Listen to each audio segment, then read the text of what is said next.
Hello, everybody. Good to see you. We continue our book study of the book, The Vortex. And today we are going to start on page 85. The heading is called, Why Does the Relationship with Abraham Feel So Right? So Jerry says, I've been thinking about the absolutely perfect relationship that I have with you. Is it possible for those of us who are right now focused in our physical bodies to see others who are physical in the way I see you? In other words, can we get past the specific details somehow and get to the essence of a physical being so that we can have the harmonious relationship with one another that I feel with you?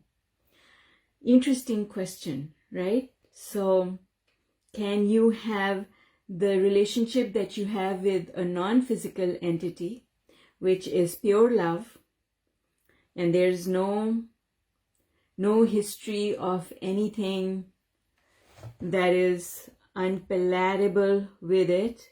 Can we have that same sort of relationship with a physical being? So what that means is look past the physicality to the inner being of that person, basically. Because everybody has an inner being. And all inner beings are connected. So absolutely it is possible to look past the personality. What you're doing when you do that is that you're looking past the personality of the individual. You're looking past that individual's personality to that person's inner being. And when you look at the inner being, you see perfection. Do we have the ability to look past someone's personality to their core, to who they are internally? Yes, we absolutely do. We absolutely have the capacity to do so. We do so with babies. We look past, a baby has no personality, right? Babies don't have personalities. But you're able to look past that and love them so much. Why? Because you're connecting with the inner being. Because there's no personality to connect with yet. And that's why it feels so delicious, because you are connecting with the inner being. The same thing applies to our animals, our pets. Right? Or animals in general that you see outside. The reason you have this pure feeling, animals, sure, I mean animals that we have as pets in our homes, we can see that they have certain personalities, right? But we are able to look past those personalities and still love them, right? And you know why we are able to do so? Because that's what our pets always do for us. Our pets never get hung up on our personalities. They see past our personalities to our core, and that is why we can see past their personalities to their core as well. So is it possible for us to look past someone's personality to who they really are? Yes, absolutely. Because everybody wants the same things. Everybody has the same desires. Everybody wants to be happy. So that's basically what, when Jerry says, can we get to the essence of a physical being? What is the essence of a physical being? The essence of a physical being is the non-physical part of that being. When you strip away what the person looks like, whether they are one color or a different color, whether they are tall or short, whether they are big or small, when you strip away that, when you strip away the way they speak, the language they speak, when you strip away how they communicate, when you strip away what their likes and their dislikes are, when you strip away whether you feel love from them or not, when you strip away all of those physical manifestations, what you're left with is the essence, and that is the inner being part of them. Right? So, Abraham says, your appreciation for us is not because we are behaving in pleasing ways for you, for there are many people who do not feel appreciation for or alignment with us. I really found it very interesting to read this paragraph, because I've never felt this way about Abraham. So when I read this paragraph, it was very interesting for me to note that that there are people who feel this way about Abraham. So Abraham says, some are not pleased with us when they realize that we will not do for them from their feeling of shortage or lack. They could plead for miracles or help from us that they would not find. So, people can come and ask for miracles, but those miracles will not happen if they are not aligned.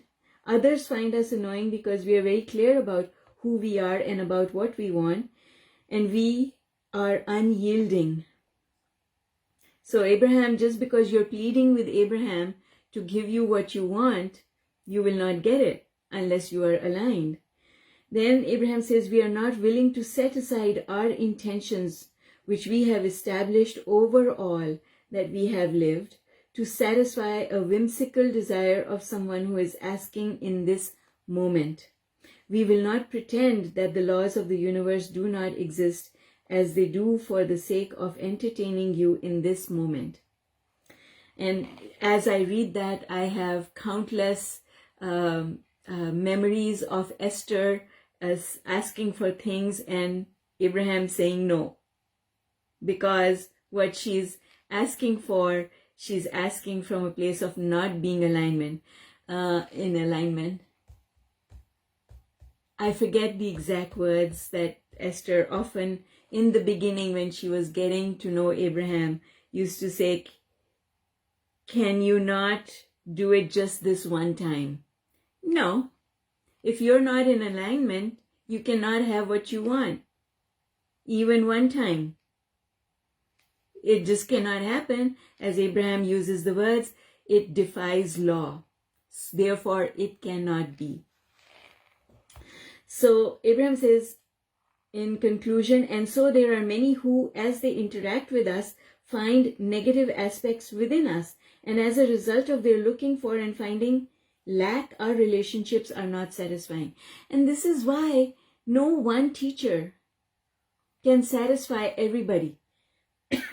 No one teacher is the right teacher for everybody. Hi, Yolanda, good to see you. Heather, good to see you. I can't tell who else is on Facebook, but welcome. All right.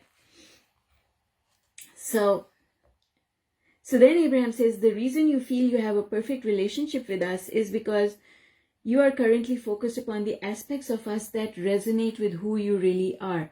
So if you come with love and appreciation, then that relationship is more fruitful. There's more in that relationship because there is appreciation. So Abraham says, in conclusion, when you discover the art of looking for and finding positive aspects in others so much that you develop an expectation for positive things from others, only positive things can come to you. And you know what? I often say this. If you expect that people will behave in ways that are inappropriate or hurtful, then those are the kinds of people you will meet. Because it's law of attraction. You will not get what you want, you will get what you expect. So we want for other people to be nice to us. We want other people to help us. We want other people to support us. But our expectation is that people can't be trusted. You can't trust strangers. People can take you for a ride. There are all sorts of scammers out there. If that is your expectations, then the law of attraction will match your expectation. This is what goes wrong for a lot of people who come to me for advice on finding a partner, because they are so scared of what can go wrong by being on a dating app that things cannot go right from them being on a dating app. If you're fearful, if your first reaction to seeing someone's picture is this a scammer, or can this person be trusted? Then how do you expect to find through that kind of analysis what you want? I remember coaching someone in Dubai long time ago, many years ago. This girl who was going out, she was looking for a relationship, and from talking to her, I got the impression that when she meets a person, the first thing that she does mentally is to take out her list of criteria, and she starts checking it off. Did he open the door for me? Did he pull my chair out? Did he say, how did he greet me? So she had these steps, and if he didn't open the car door and he didn't open the door of the restaurant for her, he was already disqualified, and they hadn't yet sat down. He was already disqualified. And so I told her, I said, you want good things, but you start evaluating the person even before you've had the time to actually find out if there's anything that you see eye to eye on. You've already disqualified him. So put that list away, I told her. I said, just, you know what? Don't do that. Just be human. Just go out and tell yourself, I am going to get to know this person tonight. And I'm not going to evaluate them. Right? I'm not going to evaluate them. I'm just going to go out and have fun. I'm going to enjoy being with this person. And if this is the right person for me, the universe will indicate it to me. I will feel the impulse to go out with them again. Because how can you check off that list of 100 criteria? I think her list was like 3 or 4 pages long.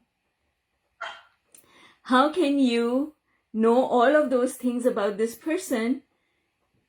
Even in your first meeting, you can't. Right? But she would just disqualify them straight out of the gate. So you haven't even so here's the thing. Let's just take another scenario, is what I told her. And what if he usually opens the door, but on this occasion he was so nervous meeting you that he forgot? Right? Why not give the person the benefit of the doubt? Right? I remember another criteria she had was that if he didn't pay for her dinner, that means that he is not a generous person, or he doesn't make enough money, and then again he would be disqualified. Right? So the thing is, what if that was the one time? What if in his hurry he forgot to bring his wallet? What if? Like, I'm just saying, you're making up this story in your mind that says he is always like this, so therefore I'm going to disqualify him, don't want to go out with him again. But what if it was just the one time that happened, and this is actually the perfect person for you that you haven't given a chance? So what would happen is she would just shut down in the first 5 minutes of meeting the person. She would just not want to talk to him anymore. And then she would want to make an excuse to end the date and go back home right away. So the thing is, if you have expectations that are in opposition to what you actually want, then the thing that will win is your expectation, not your desire. Your desire cannot win if your expectation does not support your desire. It's as simple as that. So what is an expectation? An expectation is whatever your belief is. It could be negative or positive. An expectation is a belief that has momentum. So which of your beliefs have more momentum? The belief that it is possible to find someone that can be your soulmate through a dating app, or is your expectation that you will find more people who are inappropriate on a dating app? Basically, that's what it boils down to. Which expectation is the bigger expectation? So let's go back to what Abraham is saying. So then Jerry says to Abraham, what I'm hearing from you is that the relationship I have with you, from my perspective, is a sort of self-love. And Abraham responds, perfectly stated, by your appreciation of that which we are, you have come into alignment with who you really are, and that is what love is. Love is alignment with Source, alignment with self, alignment with love. So, this is exactly why Abraham says you can love anybody. You can love any person. You can find a way to love any person. Because at their core, each and every person is love. And you are able to love them by first being in a place of love with yourself. Because when you are so complete in yourself, you're not looking for anyone else to come and fill a hole in you. What you're looking for is someone who is exactly as aligned as you are to play with. That's a very different attitude to have. I see your hand raised, Mercedes. Give me just 1 second. So, you see, there is a difference between saying, I am completely happy as I am on my own. I have a very good life. I am very happy. Nothing is missing from my life. And now I meet someone that I really enjoy meeting, that I really enjoy being around, that I really enjoy talking to.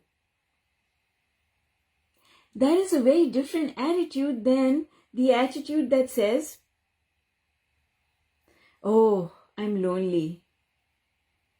There's a void in my life. So you look interesting. I like what you look like. I like what you have. Come here so that I will no longer have this hole in my life.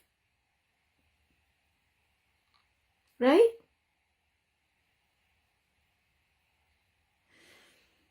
It's a very different attitude. It's an attitude of, I am confident, I am happy wherever I am, and I don't need anyone. Mercedes, go ahead with your question.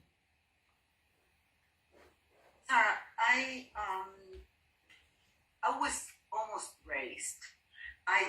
Since very young, my sister, whatever happened between she and I, and she's 9 years older than me, and I said to her, "How can you do this to me? You're my sister." And she said, "Oh, that's where your mistake is. Don't expect anything from anybody." So she always reminds me, do not forget, do not expect anything from anybody. I'm busy. ¿Quién es? Voy. Dame chance. So don't expect anything from anybody, right? Yeah. So I'm kind of, when I read this to be prepared for today, my mind is kind of, okay, if I expect good things, okay, wonderful. That's part of what I'm creating, right? But then where it is to not expect anything from anybody because you are prone to a disillusion? Mercedes, first of all, that is a very good question. That is extremely well thought of. So basically, if I just want to make sure I understand your question clearly. So basically what you're saying is, if I expect good things from people, help me complete that sentence. Well, she said, do not ever expect anything from anybody so that you don't get delusion. Okay, yeah, you use the right, you use the right word. So what she's saying is, don't ever have any expectations from anyone because people will disappoint you. But so that you don't get disappointed. So live your life, but do not expect anything from anybody because you will get disappointed. Yes. As you are getting disappointed. Exactly. That's what she said. That is true. So then, what about this part that so much so that you develop an expectation for positive things from others? Only positive things can come to you. Where are you reading? I'm reading in the last paragraph before Jerry, starting on the paragraph of the fourth from the bottom to the top on 86. On 86, it says, perfectly stated, that paragraph? Where it says, when you discover... Oh, okay, I got it. I found it. When you discover the art of looking for and finding positive aspects in others, so much so that you develop an expectation for positive things from others, only positive things can come to you. Yes. So so now I get it. What you're saying is that there is a mismatch between this statement, which is saying you should expect good things from people, exactly, and the statement that you should not... If you expect good things from people, you get disappointed. No, we're not saying that. We're saying that you should not have a need. You should not have a need. You should not expect other people to fulfill your need. That's what we're saying. We're not saying... I understand. Okay? We're saying... So be hopeful of good things from always people, from everyone. You will get good things. Yes. Okay, so I meet you and I go to this place and I hope to find nice people because I'm coming from being good. Let me give you an example that will clarify.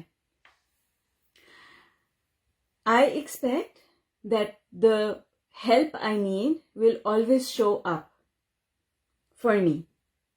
Not because I depend on people, but because I depend on God. True. Okay? So to me, it doesn't matter if I go to my sister and she says, no, I can't help you. I'm not going to hold it against her because she's not my source. I'm just going to say, okay, God, it wasn't her.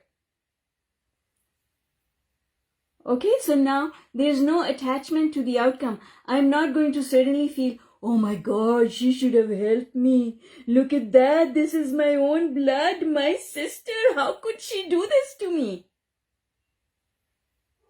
That's where your expectation was in the wrong place. When your expectation is that source will provide for everything, you don't have attachment to the outcome of that type. And I don't care whatever you... Yeah. Okay, I get it. Yeah, if you say no to me, that's fine. Because you're really not my source. My source will bring me the one that is going What to... I need.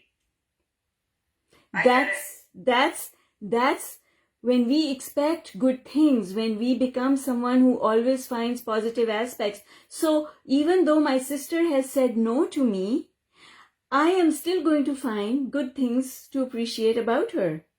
Because I understand that the fact that she said no to me has nothing to do with my love for her or her love for me. And she should absolutely say no if saying yes feels bad. I get it. Life changer. Right? Yeah. So that's I really appreciate your question because it's very clarifying. Yes, very Right? much so. So when we have alignment with source, means that we always depend on source. We don't depend on people because people are fickle. But we do expect from source. We know. Yes. That source will bring us what we need. But we don't attach that to certain people. Yeah, I get it. Okay? Thank you so much. You are so welcome, my dear. All right, so let's keep moving. So then Jerry says, so in other words, from what I want in life, I have attracted you or am attracting you, that which fulfills me. And would you call that a form of codependency? And Abraham says, dependency indicates that I'm not whole in and of myself, and that I am needing another person in order to be whole. And that is not the case with you or with us. Because the thing is, when you are in alignment with yourself, Mercedes, just exactly the discussion that we just had, you don't feel the need for any specific people.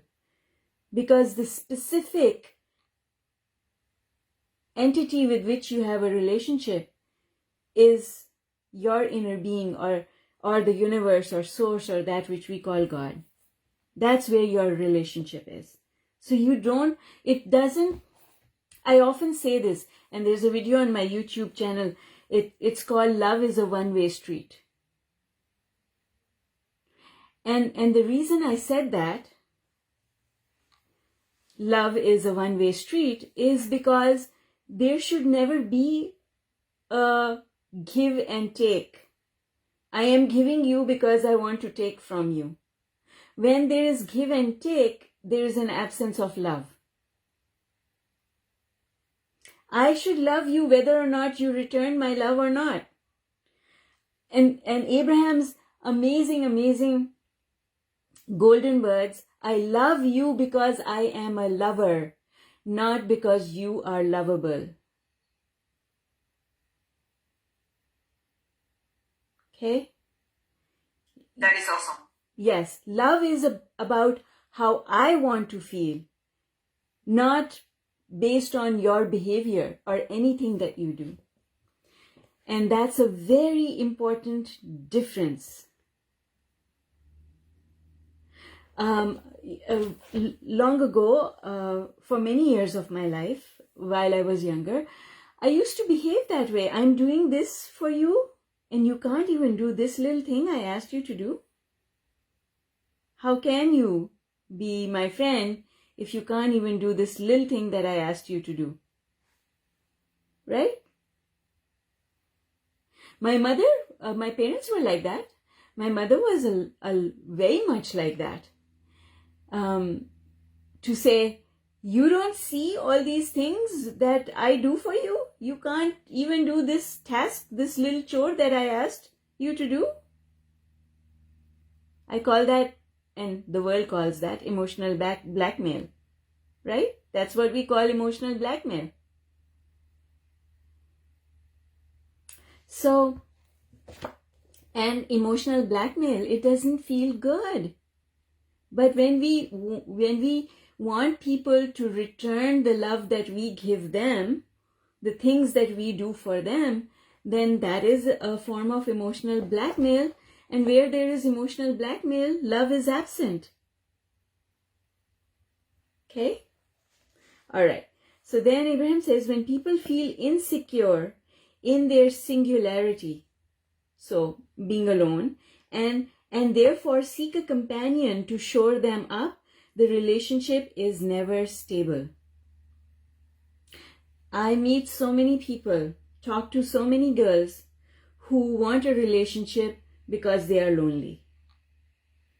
But if you're feeling lonely and you enter into a relationship, you're entering into a relationship from a very low place.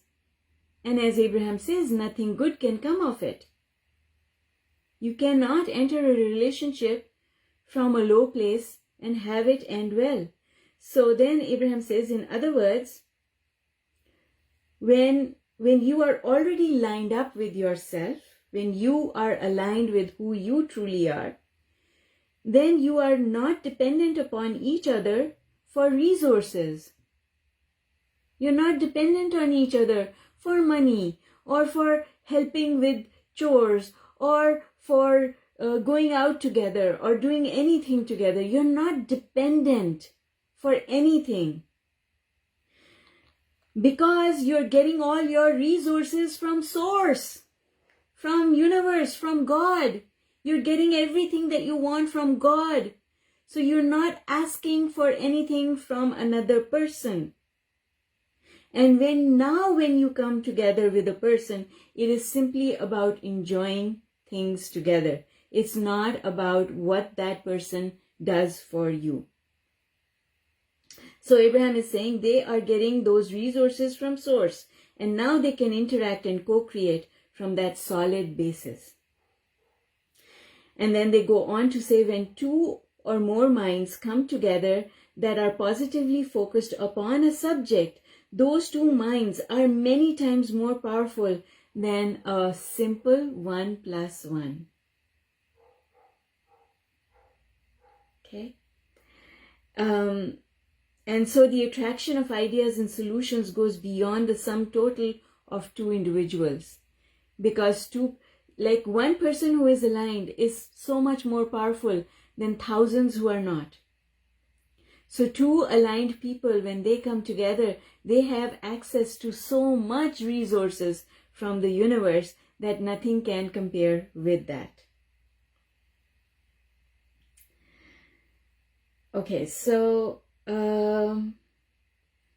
Abraham says, nothing positive can come out of co-creation if you are negatively focused and therefore not feeling good, because you will only attract others who are in the same negative state of attraction. Okay? And that will just amplify your current feeling of lack. Now, this is something really important, last paragraph of page 87 that Abraham talks about. People are often confused because they think that their discomfort is about not having a mate. And that's not true. The discomfort that you feel is because you are not aligned. It has nothing to do with whether you're lonely because you're alone, single, or whether you have a partner. That is why we say things like you can be in a crowd and still be lonely. You can have a partner and still be alone. Because that feeling of loneliness is not because of the absence of a partner, it's because of a lack of alignment. So even if you got together with someone, you would still feel alone because you would not get the companionship that you want from someone who is on that same vibration as you. So Abraham says, do not take the physical action in order to fix misalignment. Because loneliness is a sign of lack of alignment. It is not because you don't have a partner. You think that having a partner will fix the loneliness? No, it will only magnify it. It will not improve it. It will only magnify it. Okay? So then they say, very last sentence on page 87, fix misalignment and then find a mate. All right, next heading on page 88, shouldn't a soulmate's mind be beautiful? So Jerry says, I hear people refer to soulmates when two people who are very positive in their thought attract one another. Is that a form of what people call soulmating? I don't see people using it in that sense of the word as Jerry has described. I find that the word soulmates is used extremely loosely and is meant to represent that there is only one person out there for you who is your soulmate, and does not have to be someone who is positive in their thought. They could be negative in their thought. But if you think that there's just one person out there for you, that's not true, because just that perspective is a perspective of lack. And there is no lack at all in the universe. So there is a question on Facebook, guys. Let me just pick this up. Yolanda is saying, I guess if I am questioning whether I'm ready for a relationship means I'm not ready. I'm not sure if I'm ready or not, and then fearful of attracting the wrong person. If you're fearful of attracting the wrong person, you are certainly not in alignment. So when you are in alignment, you will not feel lonely, Yolanda. That's the key. That's how you know that you're ready. You know that you're ready when you don't feel lonely anymore. And Abraham has said that in so many ways. Right? That's when you're fully aligned. You're fully aligned. You don't miss someone. You don't feel that there's the absence of something in your life.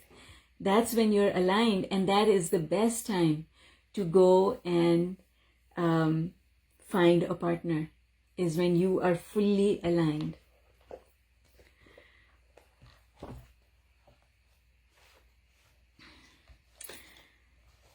I know that is difficult for a lot of people, because and that's only difficult if you're not stable in your alignment.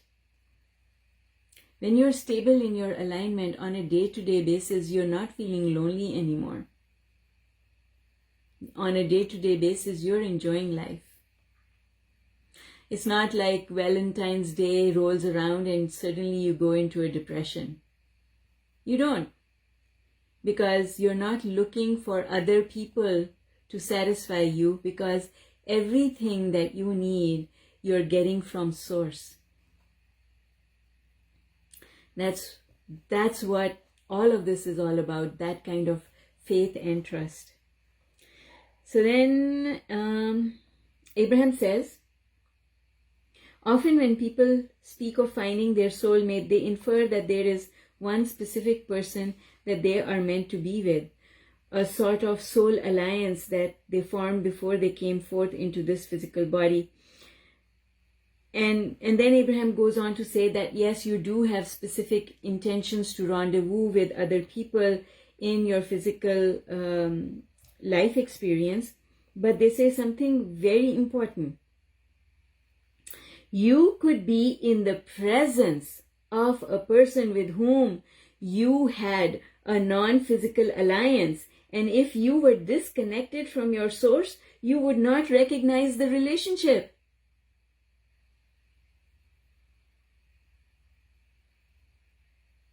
You can meet someone who is your soulmate, who is the perfect person for you, but you would not have the impulse that recognizes them as being your soulmate because you are out of alignment. Mercedes, you're looking at me, so I want to ask you what's going on in your head. I was wondering if a soulmate needs to be only the mate. Your No, mate. no. You are my soulmate. Mm-hmm. It does not have to be just your partner. It has nothing to do with your romantic alliance. And in fact, Abraham, yes, the soulmates are your soul family.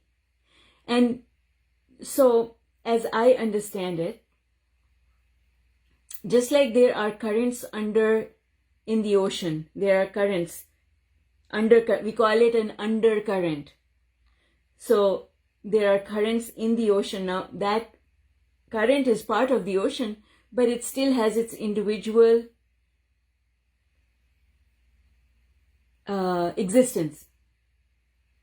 And as I have understood from Abraham is that there are soul families that are banded together. So they are like an undercurrent. They travel together and will always find each other.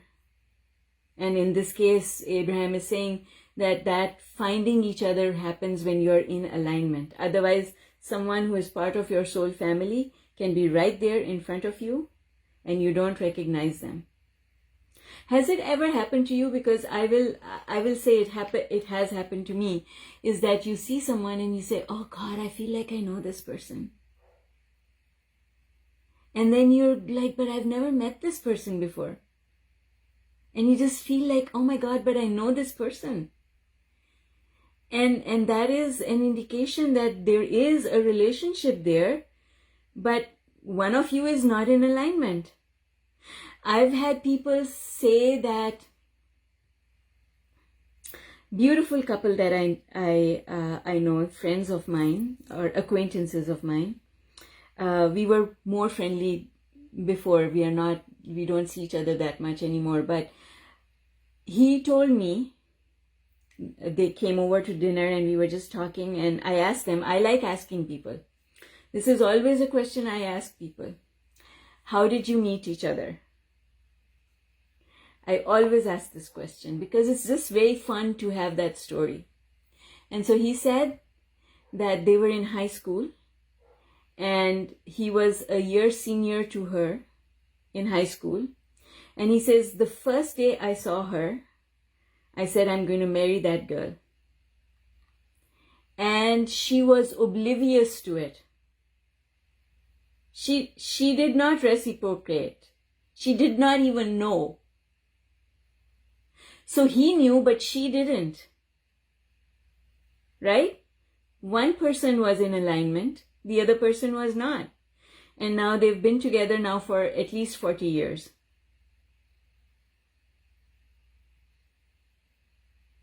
But I believe she had just entered high school, so she was grade 9.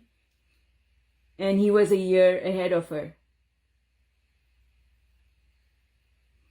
So you see, he knew her because probably he was in more of a place of alignment and she wasn't.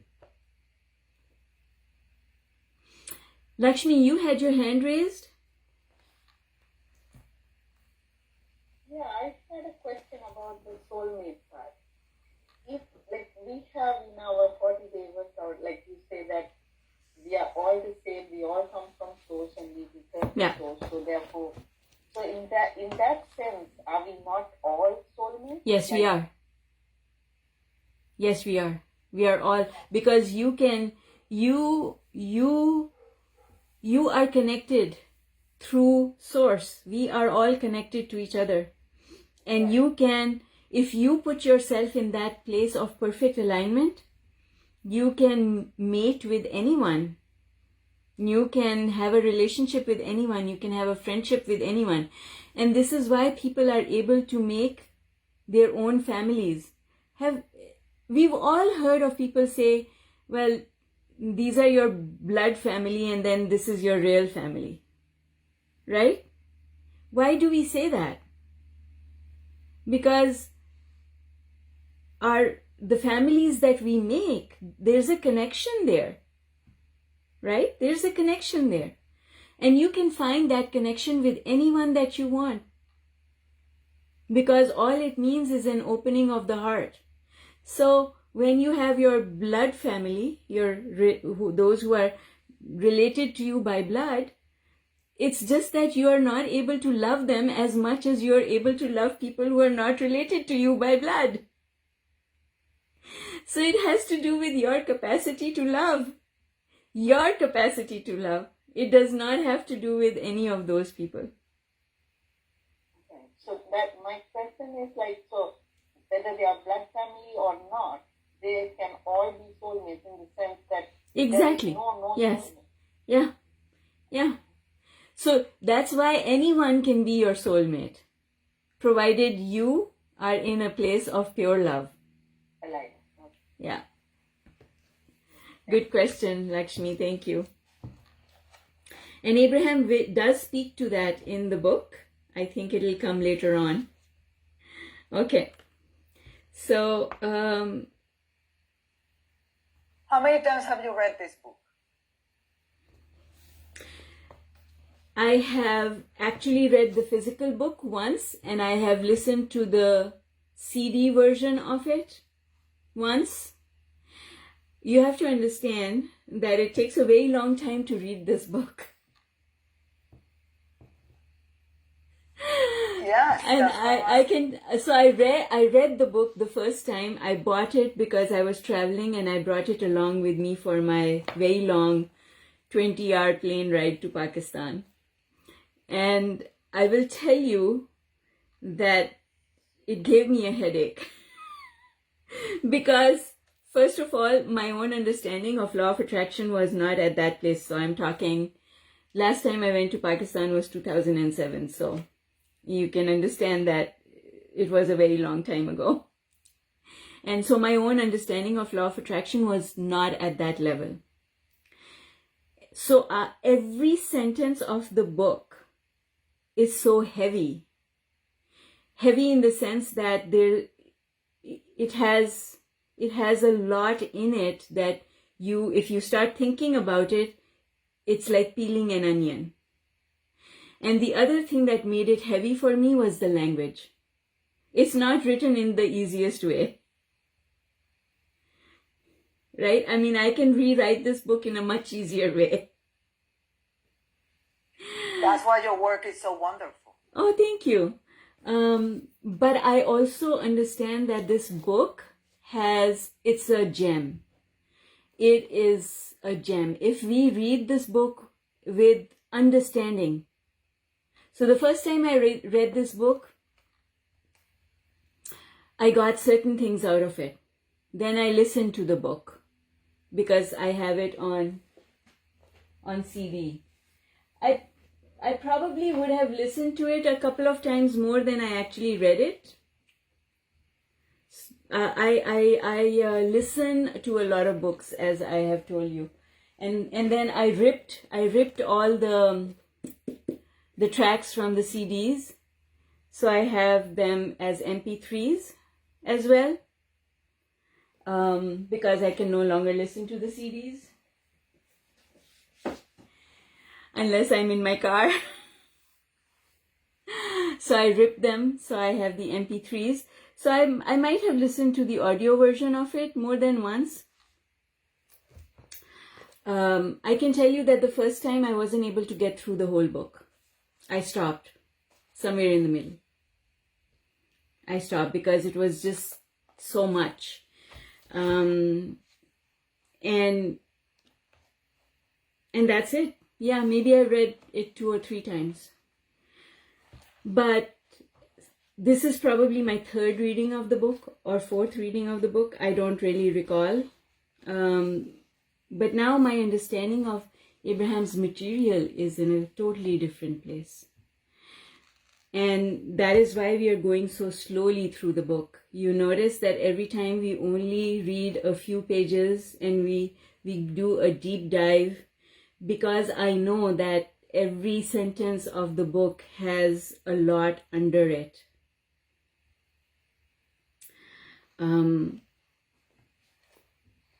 Yeah, so anyway, let's keep going.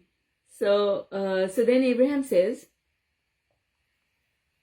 if you were disconnected, yes, that's what we were reading, you would not recognize the relationship. And then Abraham says something really important. Often the people with whom you feel the greatest annoyance or disharmony are actually your soulmates. But in your lack of alignment with who you really are, you do not recognize them. However, in other places, Abraham has said that the people who create the biggest discomfort in your life are your soulmates, because they instigate your growth.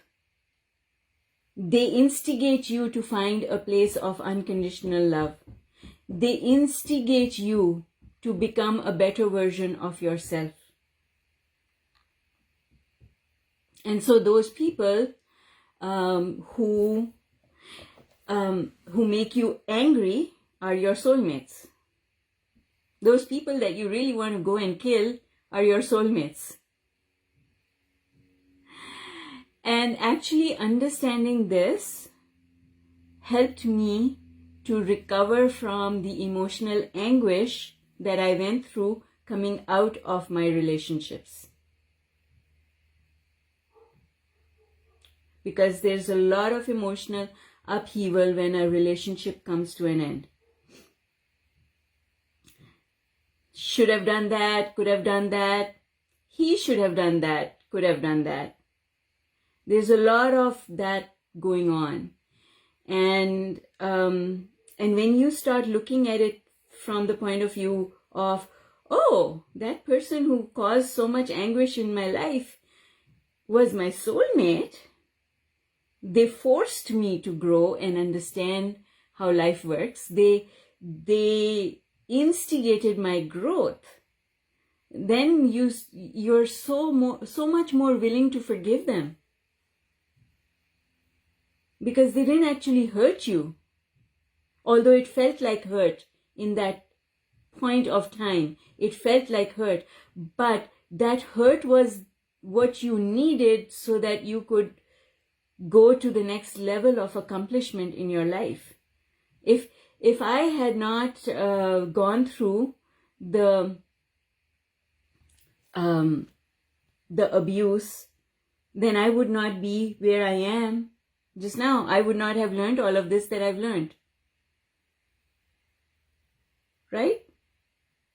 So it became so easy for me when I realized, oh, that person is really my soulmate who helped me to accomplish all of this. It was so easy for me to let go and just forgive. Right, Lana? When we start understanding that the people who hurt us the most, even when they were related to us by blood. You didn't make me cry. Stop that. But I have a question. So if some people, and I'm not talking, I'm just kind of going from the aspects of a friend of mine. She broke up with her husband, went right into another relationship.